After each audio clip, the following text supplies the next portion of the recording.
The frequency में आप सभी नाजरीन का इस्तकबाल है। मैं हूं मोहम्मद कासिम। आज हिंदुस्तान का जो माहौल चल रहा है, ख़ास तौर से किसान पे, जो एग्रीकल्चर मिनिस्टर हैं और जो हमारे आज के दौर के प्रेसिडेंट यानी सदर जमहूरिया, और जो सबसे पहले सदर जमहूरिया थे वो भी एग्रीकल्चर के फर्स्ट मिनिस्टर थे, एग्रीकल्चर के फर्स्ट मिनिस्टर थे, जिनका नाम डॉक्टर राजेंद्र प्रसाद था। उन्होंने ज़्यादातर एग्रीकल्चर पे ही ध्यान दिया क्योंकि वो रहने वाले बिहार के थे और हिंदुस्तान का 70%, जो 100 में 70 को आप निकालेंगे, जो हर आदमी एग्रीकल्चर में लगा हुआ है, चाहे वो बड़े पैसे वाला हो या कम पैसे वाला हो, सभी का दान एग्रीकल्चर में लगा हुआ है। आप देख सकते हैं हमारे पीछे ये जितनी खेत खलियान हैं, ये सभी के सब एग्रीकल्चर में ही शामिल हैं। मगर यहाँ पे घर जो दिखेंगे सिर्फ 2000 हैं, मगर चारों तरफ जो रकबा है 2000 का, वो सब एग्रीकल्चर से ढका हुआ है।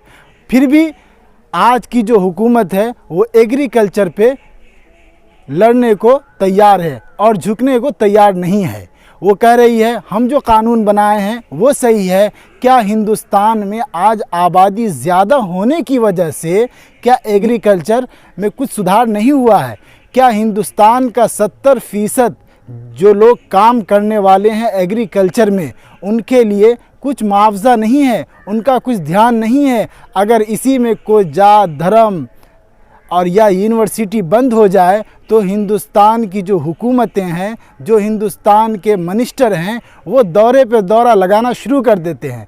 मगर 61 दिन हो गया है या 2 महीना आप समझ लीजिए, जो किसान इस ठंड में, ये कुहासे में बैठे हुए हैं और दिल्ली के चारों तरफ घेराबंदी किए हुए हैं, फिर भी हुकूमत के कानों पे जूं तक रेंग नहीं रही है। यहाँ तक के सदर जमहूरिया भी हुकूमत के ही साथ खड़ी है, क्योंकि उन्होंने ही सिग्नेचर किया। दस्तखत करने के बाद हिंदुस्तानी हुकूमत के अंदर सदर जमहूरिया सबसे आला पोस्ट पे माने जाते हैं। अगर कोई भी संसद में या लोकसभा हो या राज्यसभा हो, दोनों में से कानून पास होने के बाद विदाउट सदर जमहूरिया के सिग्नेचर से वो कानून नाफिज नहीं होता है। इसीलिए सदर जमहूरिया भी हुकूमत के साथ ही खड़ी है। मगर मैं ये कहना चाहता हूँ, सबसे पहले एग्रीकल्चर के जो मिनिस्टर थे डॉक्टर राजेंद्र प्रसाद, जिनको सबसे पहला प्राइम मिनिस्टर सदर जमहूरिया बनाया गया था, जिनको सबसे पहला प्रेसिडेंट बनाया गया था, वो भी बाज़ाब्ता चुने हुए थे, जो कि आवाम के नहीं चुने हुए थे, उन्हीं यूनियन से चुने हुए थे, जो सबसे पहले किसान आंदोलन को शुरू करने का भी उनका ही काम है। और अंग्रेज़ों की हुकूमत में भी 9 महीना तक किसान आंदोलन चला था और उसके बाद अंग्रेज़ों को अपनी बनाई हुई कानून वापस लेनी पड़ी थी। शायद उस तरह आज भी हो सकता है। अभी तक इसके अंदर पूरे एग्रीकल्चर के लोग शामिल नहीं हैं, मगर 2 महीना होने के बाद महाराष्ट्र, छत्तीसगढ़, मध्य प्रदेश, उत्तर प्रदेश और पंजाब, हरियाणा तो शुरू से ही लगी हुई है। अब लोग इसके अंदर जमा हो रहे हैं। जहाँ तक कि मुंबई के आज़ाद मैदान की बात की जाए तो वहाँ पर चुनिंदा लोगों को ही आने की इजाज़त मिली है। क्या ये हिंदुस्तान का संविधान या हिंदुस्तान के जो बैठे हुए संसद में अपने आप को आला समझते हैं, अपने आप को आका समझते हैं, क्या उनके लिए ये गवारा करती है बात?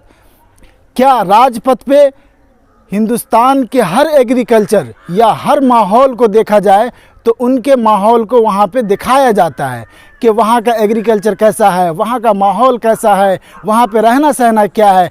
क्या जो किसान खेतों में काम करता है, जो किसान खेत खलियानों में अपनी सिंचाई लाने के बाद उसको संवारता है, सजाता है, क्या उसके बारे में उनको वहाँ पे नहीं बताना चाहिए?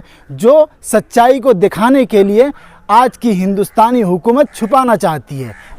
हिंदुस्तान की जो कानून है वो पूंजीपतियों से बनी हुई है। पूंजीपतियों से जो बनी हुई है, उन्होंने जो खर्च किया है उसका मुआवजा उन्हें चाहिए। उनको किसानों से लड़ाई नहीं है, उनको सबसे ज़्यादा पूंजीपतियों से लड़ाई है। जैसे आप समझ लीजिए, एक बिस्कुट 5 रुपये में मिलता है तो उस पर मिनिमम सपोर्ट प्राइस होती है। तो मिनिमम सपोर्ट प्राइस जो वो फिक्स होती है उसकी।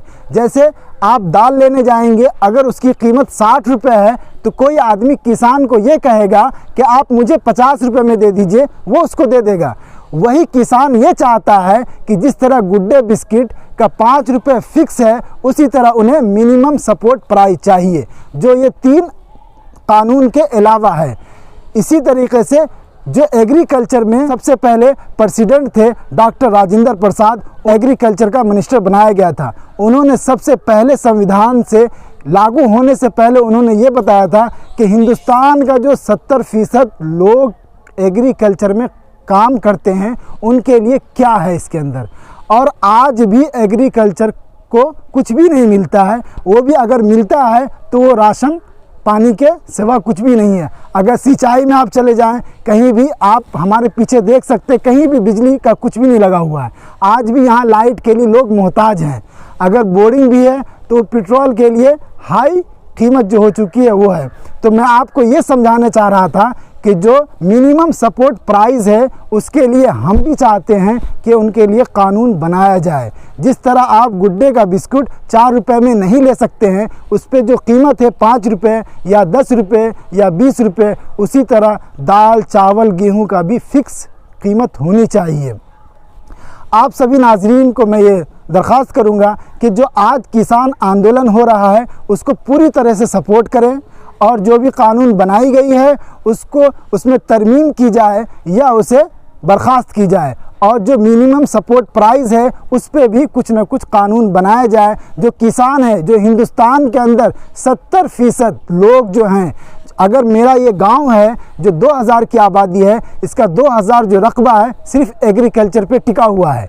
आज जो हिंदुस्तान के अंदर 30% लोग हैं वो शहरों में काम करते हैं, वो देहातों में नहीं काम करते हैं। जो 70% लोग हैं वो देहातों में काम करते हैं और शहर में 6 महीना रहते हैं और 1 महीना गांव में आके अपना सिंचाई उचाई करने के बाद वो जाते हैं। इसी तरह मैं हुकूमत से और आवाम से ये दरख्वास्त करता हूँ कि जो भी मिनिमम सपोर्ट प्राइस है उस पर भी किसान आंदोलन का सपोर्ट करें और जो हमारे राष्ट्रपति साहब कह के जा चुके हैं उसमें भी वो अपनी तरमीम करें। क्योंकि तो जो भी कानून नाफिज होता है, जो भी लागू होता है, उस पर सबसे लास्ट जो रद्द-बदल या कुछ भी उसके अंदर चेंजिंग की जाती है वो हमारे प्रेसिडेंट साहब ही करते हैं। मगर उन्होंने बिना कुछ किए हुए जो अपने आकाओं के और मौलाओं के नाम पे सिग्नेचर कर दिया और उन्होंने ये भी कहा कि ये कानून जो बनाया गया है उनके लिए बेहद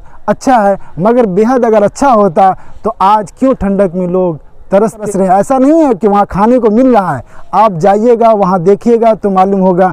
अगर नहीं है तो आप सीधा आज़ाद मैदान जो कल की बात है वहाँ देखिए, सिर्फ लोगों को 30 लोगों को इजाज़त दी गई है। क्या हिंदुस्तान का यही कल्चर सिखाता है जो 70%?